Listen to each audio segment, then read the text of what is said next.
Governor Hogan, the governor of Maryland, signed the map. They've dropped the appeal, so we won.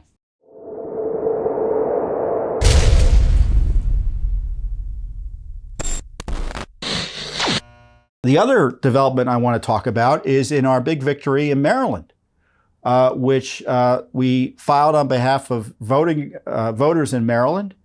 And we won, as I've told you before, against the Maryland gerrymandered map that was abusive and unconstitutional.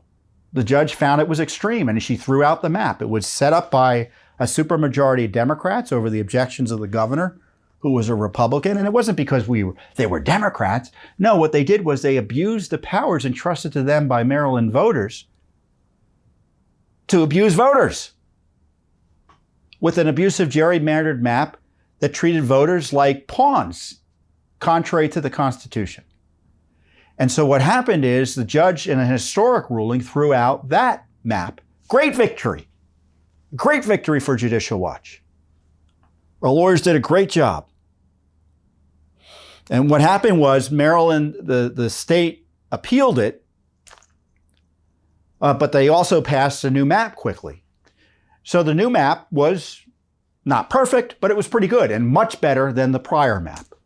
So that meant that the political views or the voters of the opposite political persuasion were more protected and more respected their rights in this map. So Governor Hogan, the governor of Maryland, signed the map. They've dropped the appeal, so we won. Case is over. I think it's over. I've been around lawyers long enough to know that sometimes you think something's over, but then something else happens. But it's a big victory. And as I highlighted, it was the first time, I think, in the modern era at least, that a Maryland redistricting map, congressional map, has been thrown out by a court. So we made great law there, and we vindicated the rights of our clients and the citizens of all Maryland.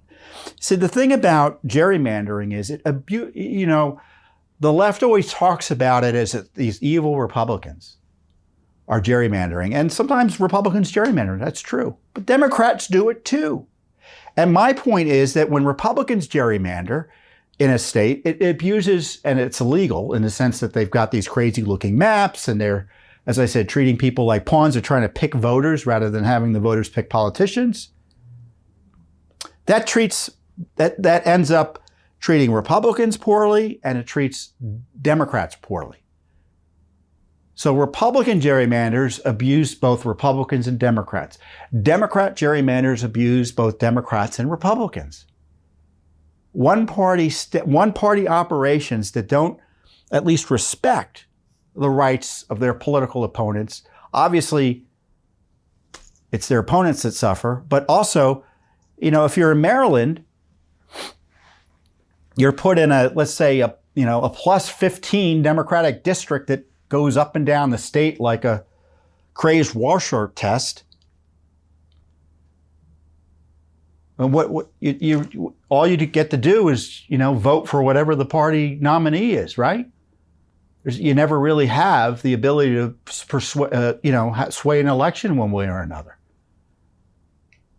So, there's an irony in terms of being in a jurisdiction where you've got a supermajority of the district being one political party. You don't have as much choice. And oftentimes, because you're a valuable voter, because you vote one way, you're often asked to vote for someone who doesn't even represent you locally, in the sense that, you live in this part of the state, you're kind of drawn into a map that has a politician from the far side of the state representing you who doesn't really know anything about where you live. So gerrymandering is, to use my word of the day, pernicious, especially when it's abusive. And Judicial Watch has taken an historic step to undo an improper effort to rig elections in Maryland. And so more is coming. We have litigation that's ongoing over dirty voting rolls. We're planning additional litigation to clean up voting rolls.